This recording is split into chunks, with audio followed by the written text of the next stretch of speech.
It started with the baby monitor, whispers, clicks, and then the closet door moved. The first time my wife and I heard it, we laughed.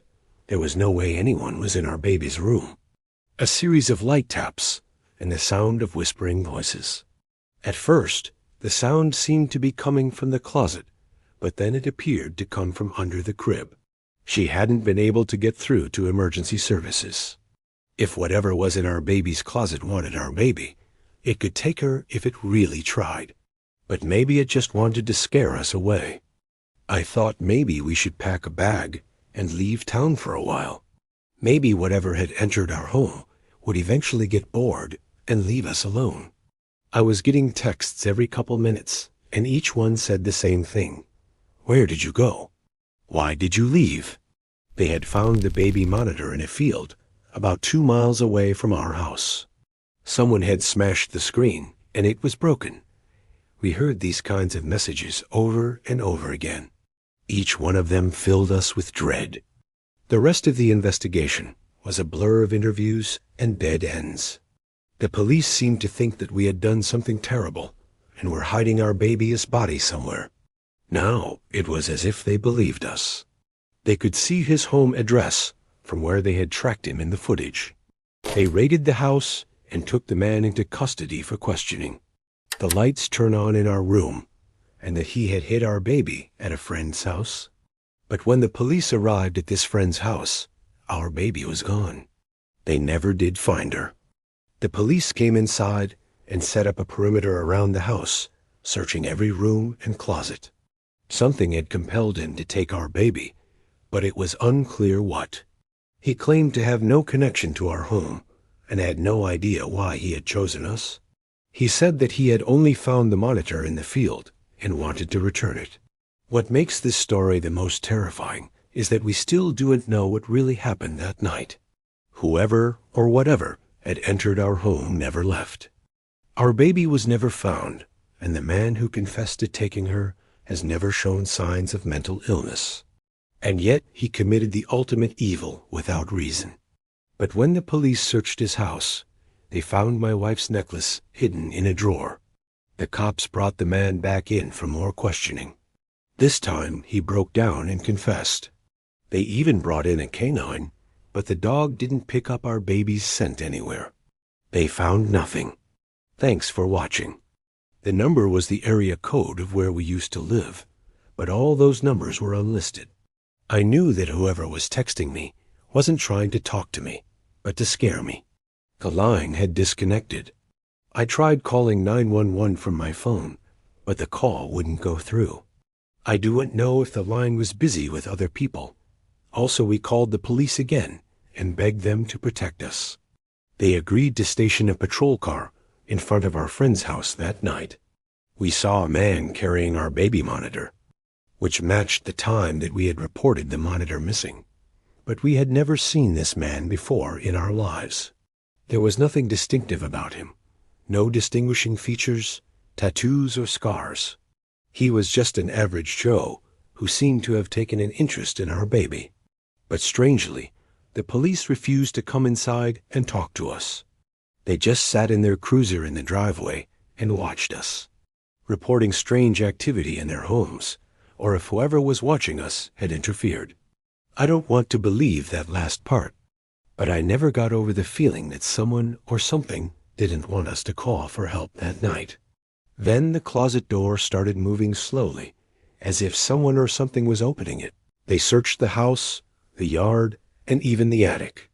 Even though it was obvious that our baby was no longer in the house, they had to check everywhere just in case. We felt violated. Officers walked through our belongings, lifted up our mattress, and even opened the windows to see if our baby had somehow crawled out. We were suspects in our own missing child case. It felt surreal, but then it would stop before completely opening.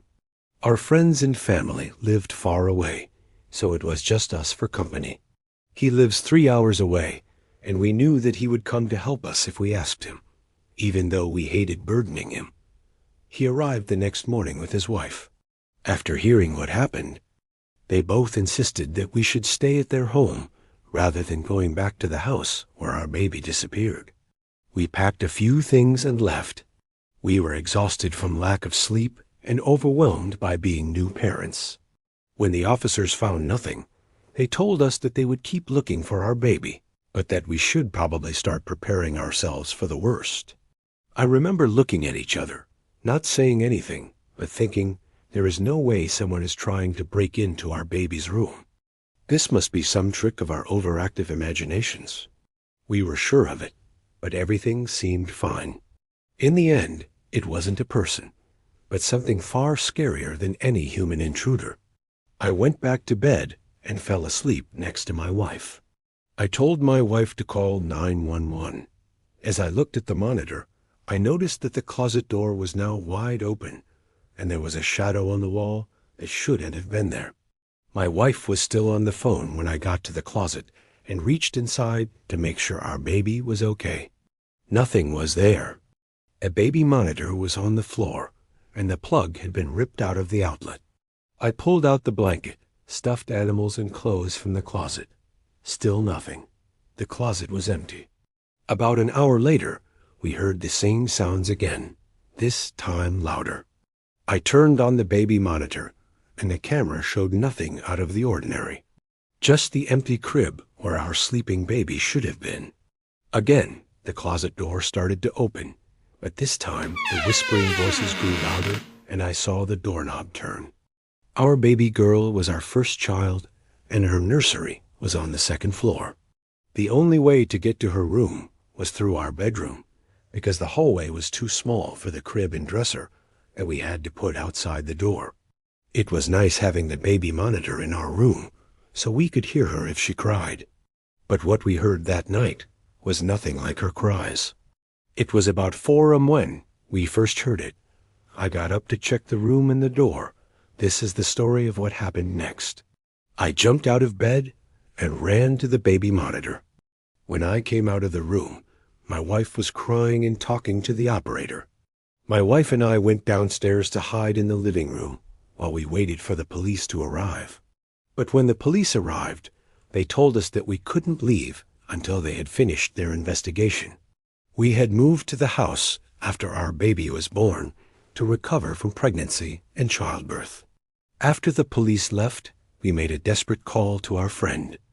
As soon as we arrived at our friend's home, I started getting text messages from numbers that I didn't recognize. Later that day, we got a phone call from the police. Meanwhile, the texts kept coming, and they grew more threatening. You can't run forever. You will never be safe.